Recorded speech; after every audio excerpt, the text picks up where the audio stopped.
Welcome to The Forgotten, Season 2, Part 4, Busting a Myth.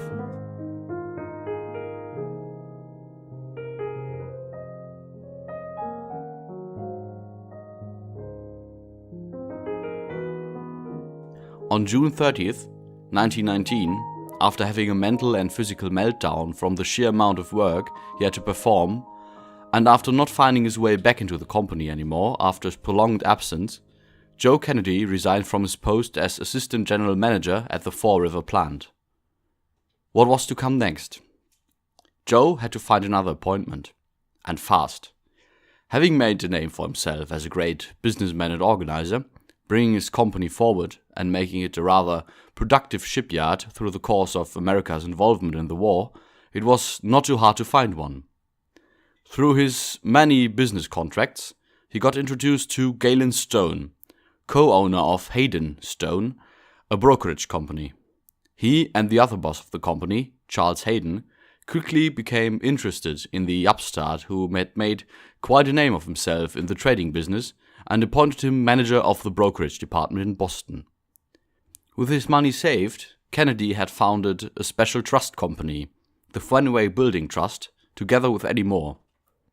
By another rather shoddy business practice, Moore made some rich old women sell their real estate in Boston to his company in exchange for special notes, which, by private purchase, found their way back into the hands of Kennedy, who used them as securities for more bank loans, with which he financed his real estate and stock market adventures, a practice David Nasaw calls a shell game of sorts, but a legal, profitable one. We have to lose a word or two about Edward Eddie Moore here. He and Joe came to know each other as Kennedy worked at Fore River, and they had worked on certain business deals together. During his further meteoric financial rise in the 20s, we see Joe Kennedy hire Eddie as a full-time advisor. What came ahead was something that could either be called a lifelong friendship, a master-lackey relationship, or something in between. Kennedy even went so far as to name his 9th child Edward Moore Kennedy. Eddie must have been a rather unimpressive person. According to Nasaw, he, quote, was the perfect complement to Joe. He respected him, followed instructions, kept his mouth shut, appeared to enjoy playing the second fiddle, and got the job done, end quote. He was rather small and almost bald, and apparently had the charm of your usual small bank accountant. Gloria Swanson, the famed actress we will come across later, called him Mr. Kennedy's chief brain and auxiliary memory. Everything financial young Joseph, in his 30s at the time, touched, flourished. At home, however, serious problems kept occurring. In February 1920, Kathleen, his second daughter and later Kathleen Agnes Cavendish, Marchioness of Hartington, was born. As you might have imagined, this was not the problem, but rather the physical well-being of his younger son, Jack. Because in the first days after her birth, the boy that would later become President of the United States of America was diagnosed with scarlet fever and would almost die from it. A major problem was that, as a backlash from the days of the Spanish flu, all hospitals in the immediate vicinity of the Kennedy household would not accept a patient with such a contagious, crippling, and sometimes even lethal disease. As the family lived in the town of Brookline, it was hard to get him into the Boston City Hospital, something that could only be arranged by the political contacts of both Honey Fitz and PJ. The following 2 months would be rather terrible for Joe Kennedy. Still having to manage his workload at Hayden Stone, he tried to spend every other waking hour at his son's bed. So he had to get up in the middle of the night, drive to his office, work until afternoon, and then rush for the hospital to watch over his sick son. Now we can observe Joe doing something I think most of the dear listeners would not have expected of him.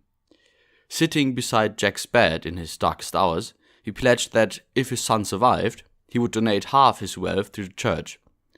When Jack did indeed get better, he made a check about $3,740, almost $50,000 in today's currency, and actually half his liquid assets, to a Catholic organization providing dental care to all of Boston's school children.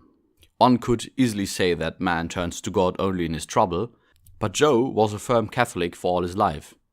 However, Jack would continue his youth, suffering from illness after illness, a fact that broke Joe's heart time and again.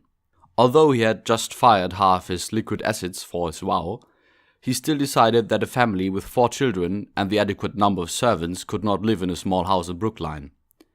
So they moved into a huge new house in the better part of town, selling his old one in Beale Street to Eddie. He quickly came to see that the big money lay in stock trading, and to cement his career, since back in the day career was dependent on social standing, he expanded his personal household by several more servants and a bigger house. And another career path where social standing was supremely important was show business. You have to see that show business had evolved. We are not exactly in the age of Greek tragedies or Shakespearean dramas anymore, but we are entering the age of mass media. Joe always had a fondness of literature and plays. At Fore River, he had organized plays starring workers of the plant. At Harvard, he had joined in plays, but this was different. Joe had understood that his beloved show business had to evolve into the next stage, and he quickly saw the future of it in a new invention: motion pictures. While he learned the hard way that he was not the guy for shooting movies after a failed collaboration with a rather unsuccessful actor, he saw that the big money was to be found in movie distribution. So, instead of following the Hayden Stone part of getting rich, buying oil stocks and armaments firms, he instead started to jump into the movie business. During his time at Fore River, he had made contact to Fred Stone, an ambitious but almost comically bad-with-money filmmaker. His first movies at the end of World War had become massive train wrecks, and Joe had, by the way, organized a $150,000 loan from Columbia Trust, which, during the war, had been held by his father. Of course, $150,000 would hardly be enough for this enterprise. In general, Kennedy spent way more money than his morally conflicting real estate dealings and his share trading could possibly earn him in such a short amount of time. Where was all this money going to come from? One of the most popular and, for several decades, hardly even debated explanations of this phenomenon was bootlegging. When I announced the subject of The Forgotten Two on Imgur, somebody called him the Whiskey Baron, and many more refer to him as someone who has made his fortune of bootlegging. For any of you who do not happen to know what I am talking about, and what exactly he was selling illegally, let me explain. In January 1919, Congress ratified the 18th Amendment of the United States Constitution. This amendment stated that, after 1 year from the ratification of this article, the manufacture, sale, or transportation of intoxicating liquors within, the importation thereof into, or the exportation thereof from the United States and all territories subject of the jurisdiction thereof, for beverage purposes, is hereby prohibited. This amendment gave the states, as well as the central federal government, the power to establish laws to enforce this policy. Best known is the Volstead Act, or, as it is known in its long name, an act to prohibit intoxicating beverages and to regulate the manufacture, production, use, and sale of high-proof spirits for other than beverage purposes, and to ensure an ample supply of alcohol and promote its use in scientific research and in the development of fuel, dye, and other lawful industries. From October 1919, which became effective on January 16, 1920. From this point in time, alcoholic beverages were illegal in the United States. Why would any government do this? Well, there are several quite reasonable reasons, as well as some which are rather debatable. The main reason, however, was the increasing political influence of the temperance movement and its political arm, the Anti-Saloon League, the ASL.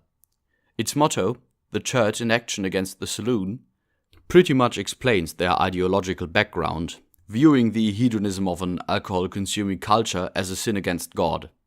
They further believed it would lead to corruption and prostitution and drew a dark, Sodom and Gomorrah-esque picture of the future if society was not to change its misled ways. Via a well-organized and church-funded campaign, the movement quickly became larger and larger and louder and louder, and soon pressured many lawmakers into promoting ever more aggressive anti-alcohol policies. The Volstead Act was the last nail in the coffin of American drinking culture. Or was it? Because if general and badly supervised bans of largely popular goods have ever shown something, it is that those goods will be made available by subjects the state does not want to empower. Organized crime. While yes, alcohol-related crime and hospitalizations were in steep decline, many mobsters, such as Al Capone, thought it was a great idea to either make moonshine, which, ironically, made the figures for alcohol-related crime and hospitalizations rise steeply again, or imported masses of illegal beverages in the most creative ways, mostly from Canada, over and around Lake Michigan and the East Coast. As you can see, if we had a large amount of money from rather unknown sources in the early 20s, it was quite comfortable for your critics to accuse you of bootlegging. During JFK's presidential campaign, over which his father did of course preside, Joe Kennedy was often referred to as a rich Yankee bootlegger by his Republican adversaries. Where are the sources of those allegations that still lead so far that pages as The Daily Beast still published articles about it in 2016, almost 100 years later? David Nasaw, Kennedy's chief biographer, seized the reason in both political interest as well as some, quote, off-the-cuff remarks by mob figures not particularly known for their truth-telling. This, of course, was ideal base for rather unprofessional journalism, which did, after the assassination of JFK, even link his murder to organized crime and the Kennedys' alleged unpaid debts there. Some even linked Joe directly to Al Capone. Although we know that Kennedy had, business-wise, not a particularly white vest, it is more than certain that none of those allegations are exactly truthful. The only Joseph Kennedy related to bootlegging was not Joseph Kennedy of Brookline, but another Irishman, Joseph Kennedy of Vancouver. Kennedy's FBI files, however, don't even mention the word bootlegging once, and no research by well-known historians as Daniel Ockrent or Nasaw himself did find any evidence of it. If you are in favor of conspiracy theories, there is still a base for discussion about the entire subject, but I, for my part, can lay those allegations ad acta in good conscience. As for the Prohibition itself, it was cancelled by the 21st Amendment of the United States Constitution, ratified December 5, 1933. 13 years of Prohibition had created marvelous gangster stories, but no observable improvement of American moral integrity. This little interlude, however, does not at all answer the question where all the money Kennedy invested comes from.